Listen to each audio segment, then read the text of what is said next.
Hello everyone, and welcome back to True Crime Guru. I'm Brock Scales. If you haven't already, please subscribe and follow the channel on social media so that way you can keep up with important updates and all content. Virtually everyone knows the case of Susan Smith, a South Carolina woman who confessed to killing her two young boys in 1994 and would become the most hated woman in America at the time. Well, just 11 years earlier, a very similar crime took place on the other side of the country. In May of 1983, Diane Downs shot her three young children in cold blood. And just like Susan Smith, she did it all for a man. Just a warning, today's case is about crimes committed against children, which may be sensitive in nature to some viewers.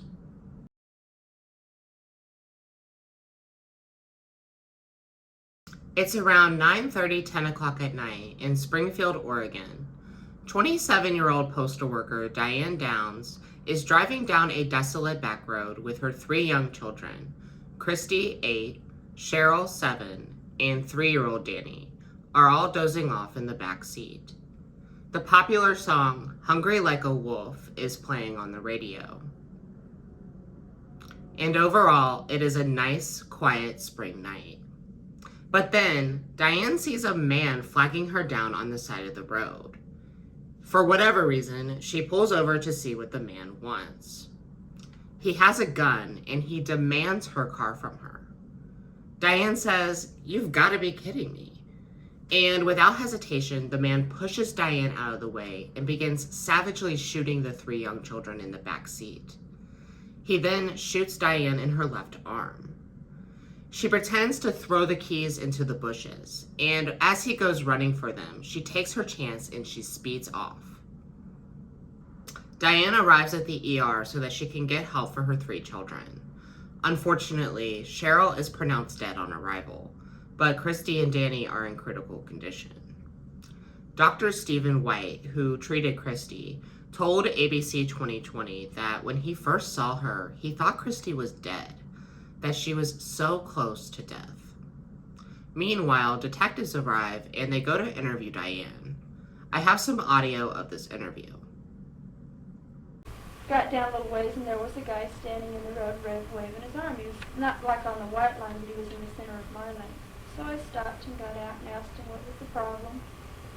And because it looked like he needed something, he was frantic. And so he came over to where I was and he said, "I want your car." And I said, "You gotta be kidding. I mean, how many people really do that in real life? They don't."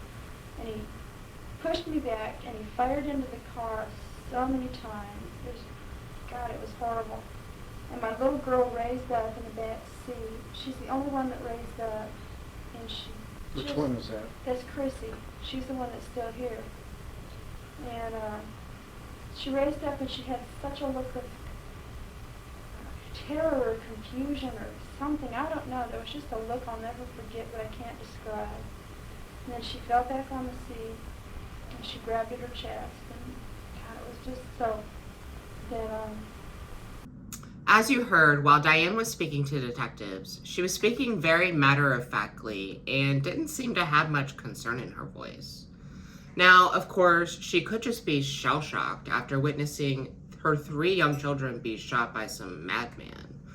But either way, detectives definitely take notice of her demeanor. Dr. White told ABC 2020 that when he went to update Diane on Christie's condition, she did not seem emotional at all.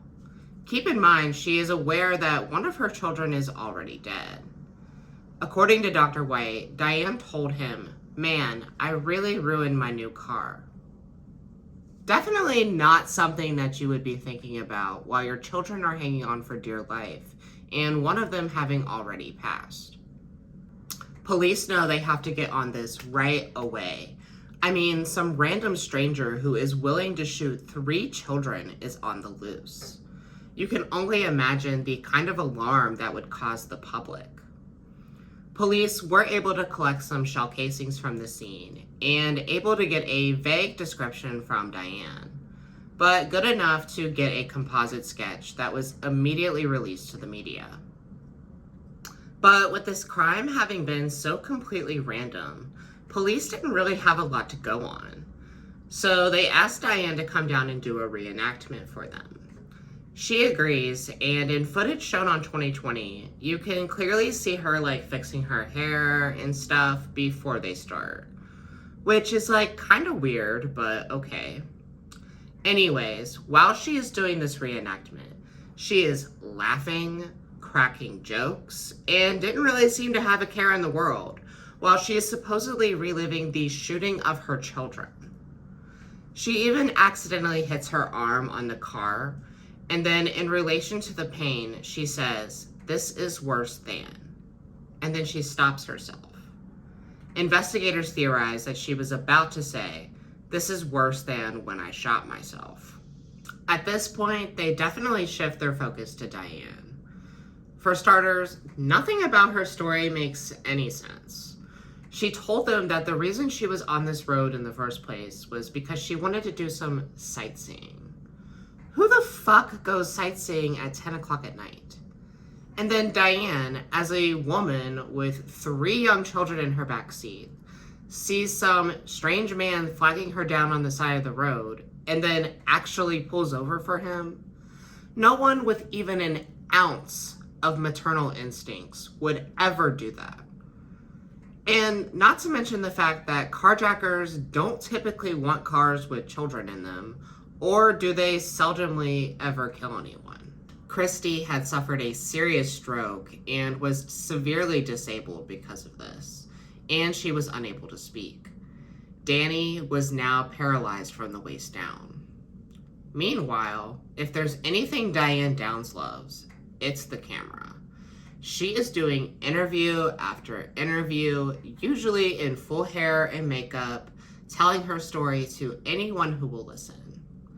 Now, of course, doing media interviews is something that you might want to do in this situation, to help catch the guy who shot your children.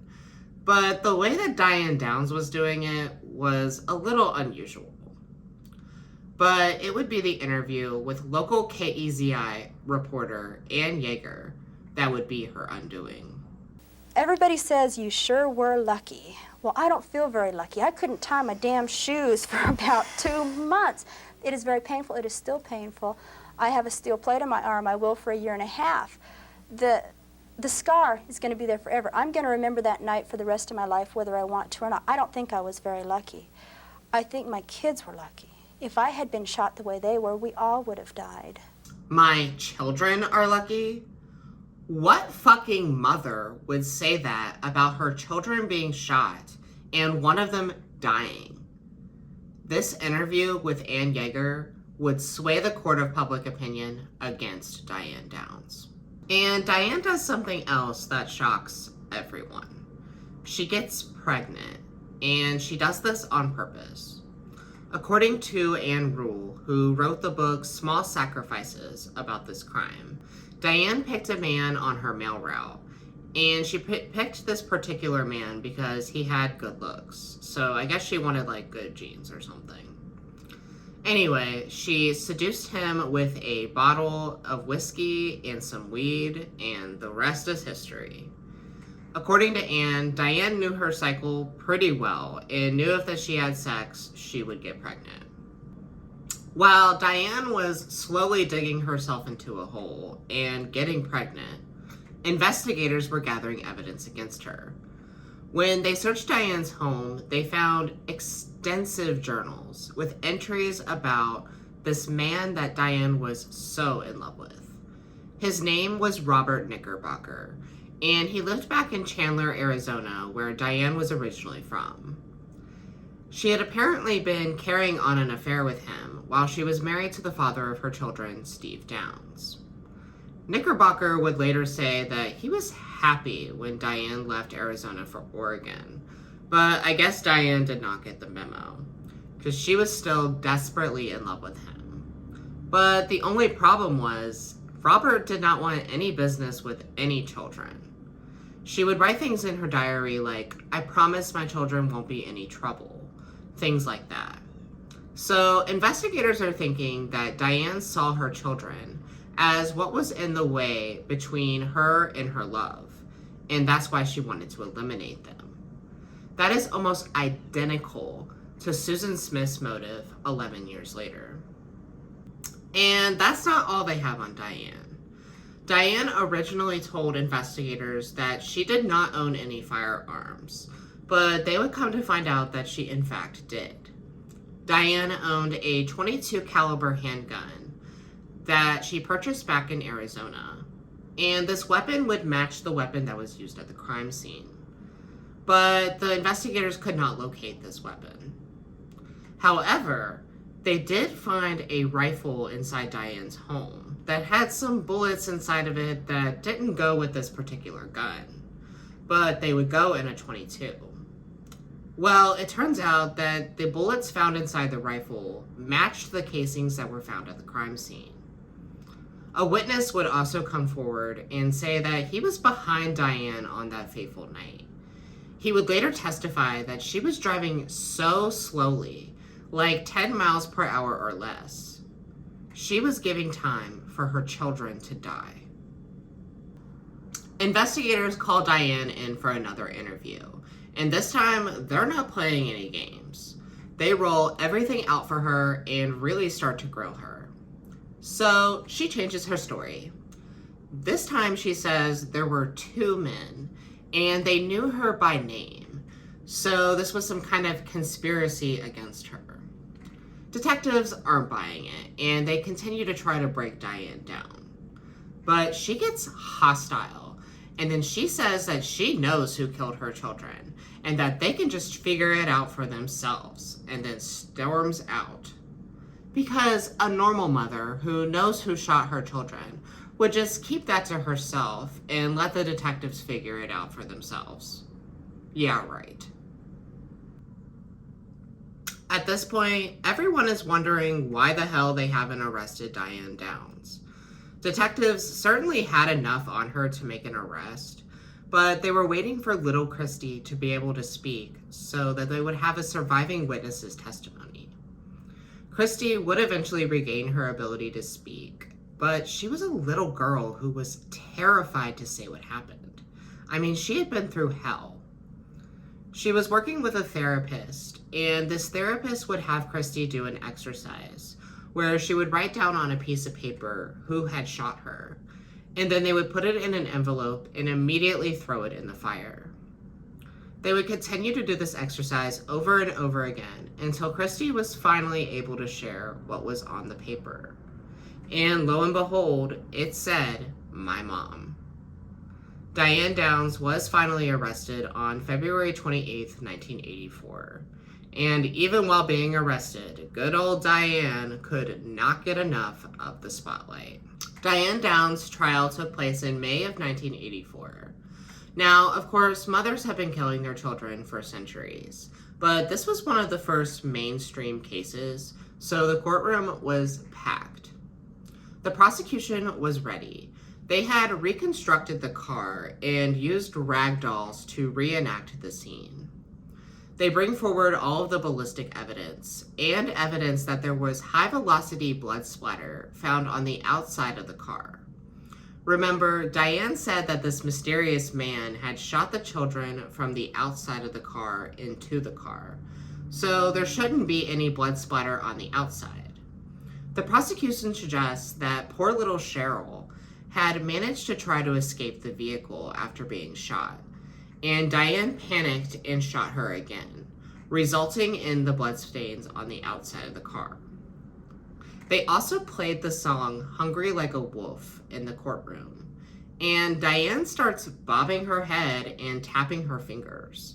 This is the song that was playing while her children were being shot. This is a clip from the TV movie adaptation of Anne Rule's book, Small Sacrifices.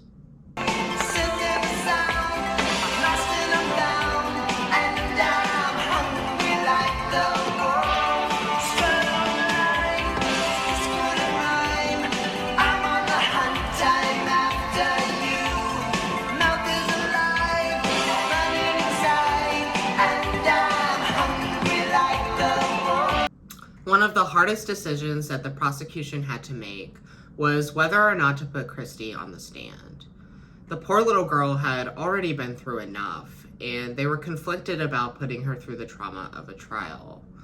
But her testimony was so strong and so crucial that they ultimately decided to call her as a witness. Her voice was trembling as she described her mom stopping the car, going to get something from the trunk, and then coming back and shooting them from the front seat. She shot Cheryl first, then Danny, and then Christie. Here is another short clip from Small Sacrifices depicting Christie's testimony. Yeah. Who shot you? My mom.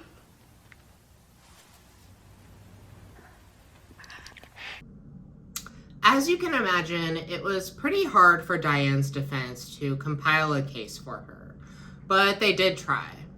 Their main tactics were to dispute the ballistic evidence and try to say that Christie's testimony was coerced. One thing that the defense did have going for them was the fact that Diane was 9 months pregnant at the time of her trial. So the optics of that could sway the jury, because who wants to send a soon-to-be mother to prison? This kind of reminds me of recently when Elizabeth Holmes was on trial.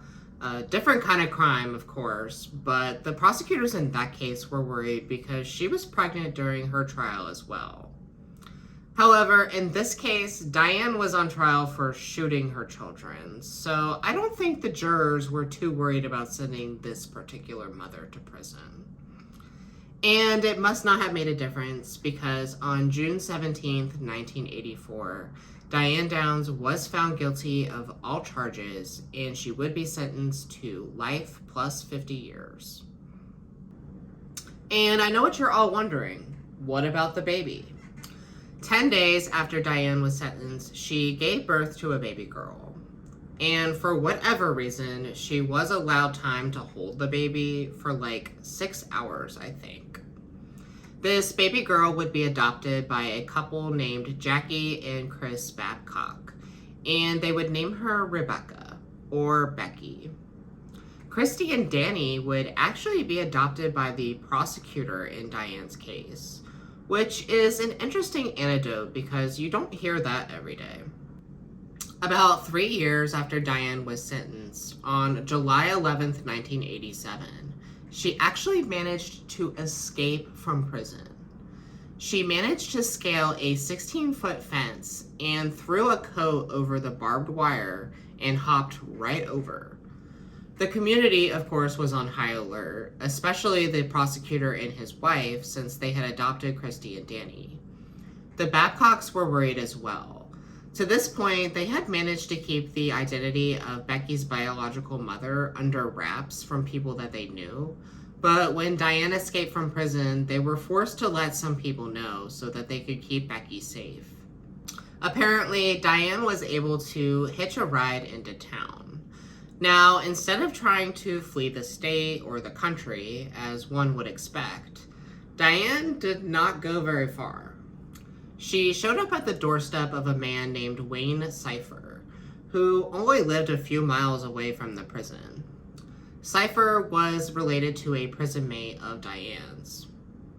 When they searched Diane's cell, they found some blank stationery, but there was some writing indentation on the front page, and authorities managed to decipher what was written on there from the indentation.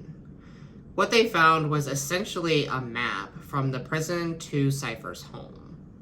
10 days after her escape, Diane was apprehended at Wayne Cipher's home. In 1989, Anne Rule's book Small Sacrifices would be adapted into a TV miniseries starring Farrah Fawcett as Diane Downs.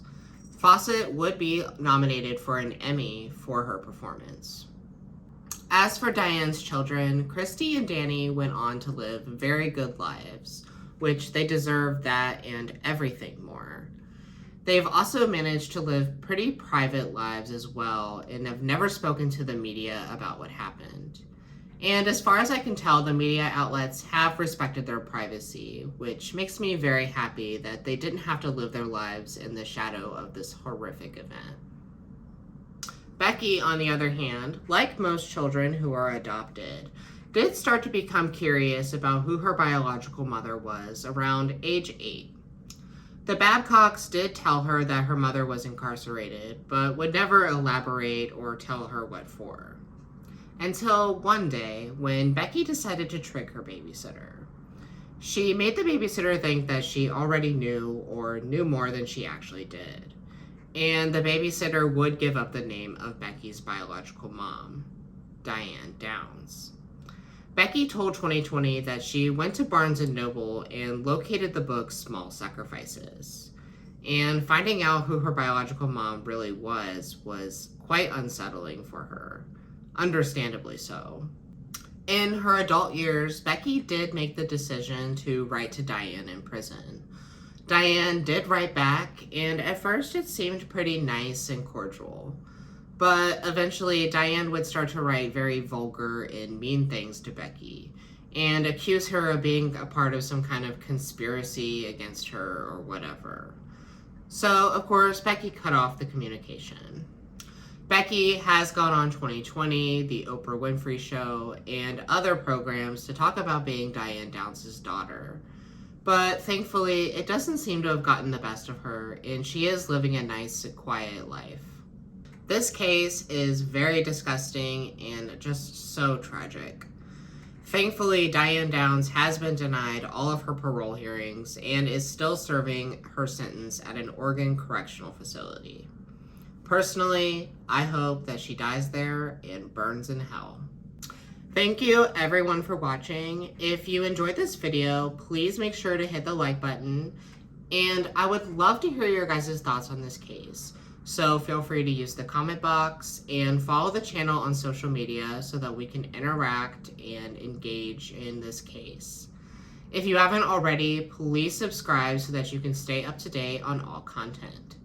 If you have a case you think I should cover, please feel free to DM me on social media or email your suggestion to truecrimeguruchannel@gmail.com.